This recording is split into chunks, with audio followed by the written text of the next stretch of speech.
नगरीय निकाय में चुनावी प्रक्रिया यहाँ पर आए हैं। नामांकन पत्रों एवं नाम निर्देश पत्र की समीक्षा एवं स्क्रूटनी। आशय अभ्यर्थी द्वारा अपनी उम्मीदवारी हेतु प्रस्तुत नाम निर्देश पत्र की जांच करना एवं नामांकन पत्रों की समीक्षा कहलाती है। कब नामांकन पत्र भरने की अंतिम तारीख के अगले कार्य दिवस में नामांकन पत्रों की समीक्षा प्रारंभ हो जाती है।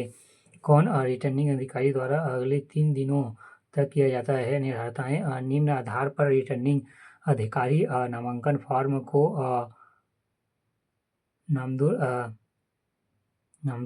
कर सकता है। पहला, उस पद हेतु अर्हताओं को पूर्ण नहीं करता हो तो।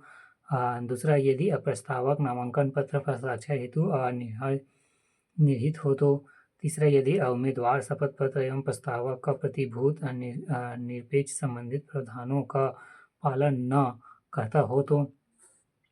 चौथा, यदि उम्मीदवार एवं प्रस्तावक का हस्ताक्षर वास्तविक न हो तो।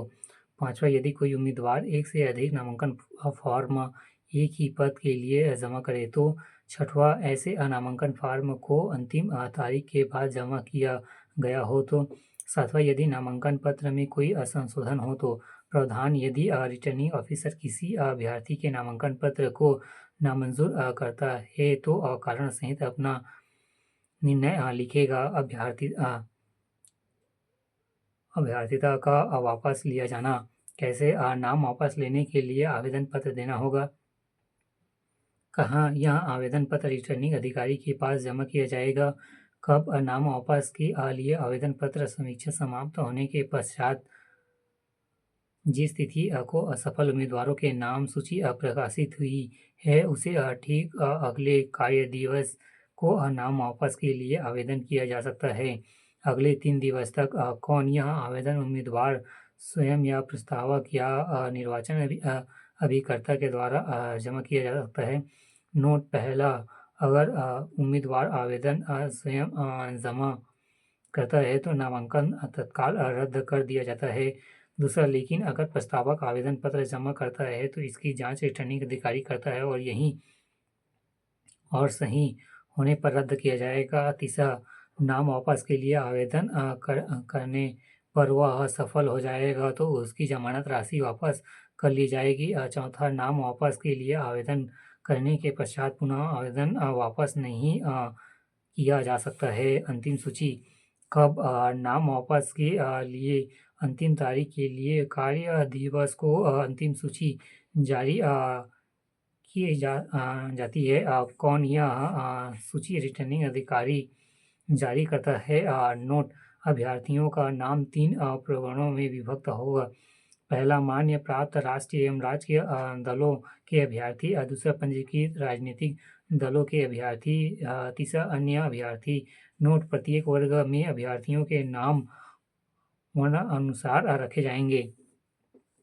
चुनाव चिन्हों का आवंटन कौन आवंटित रिटर्निंग अधिकारी करता है। कैसे मान्यता प्राप्त राजनीतिक दल से खड़े व्यक्ति को ही वही चुनाव चिन्ह आवंटित होता है जो उस दल के लिए आरक्षित है। गैर मान्यता प्राप्त राजनीतिक दल और निर्दलीय अभ्यर्थी को उनकी पसंद के विकल्पों में से चुनाव चिन्ह आवंटन किया जाता है। सूचना के प्रकाशन के यदि मतदान के लिए नियत की गई तारीख से कम 20 दिन पूर्व ऐसी सूचना के लिए प्रति पहला जिला निर्वाचन अधिकारी, दूसरा रिटर्निंग ऑफिसर, तीसरा संबंधित निकाय के कार्यकाल की सूचना फलक पर चिपकाई जाती है। निर्वाचन प्रक्रिया का रद्द एवं प्रत्यादिष्ट होना।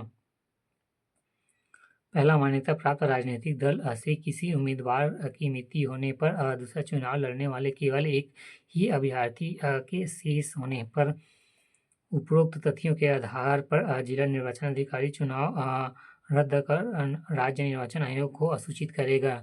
निर्विरोध निर्वाचन: पहला, यदि किसी स्थान के लिए अभ्यर्थिता वापस लेने की नियत तिथि व समय के पश्चात यदि केवल एक अभ्यर्थी शेष रह जाए तो। दूसरा, यदि कोई एक ही व्यक्ति नाम निर्देश पत्र दाखिल किया हो तो।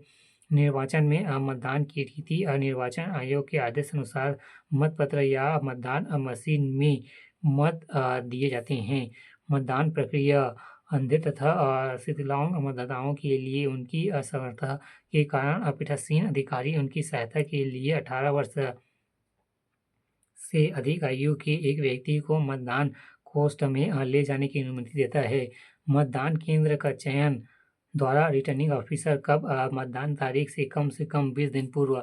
नोट: यदि मतदान केंद्र परिवर्तित करना है तो आयोग के पुनर्नुमोदन से होगा। चुनाव चिन्ह: निकाय चुनाव में निकाय चुनाव में किसी भी विवाद की परिस्थिति में प्रथम क्षेत्राधिकार उस जिले के जिला न्यायालय को होगा जिस जिले में निकाय स्थित है।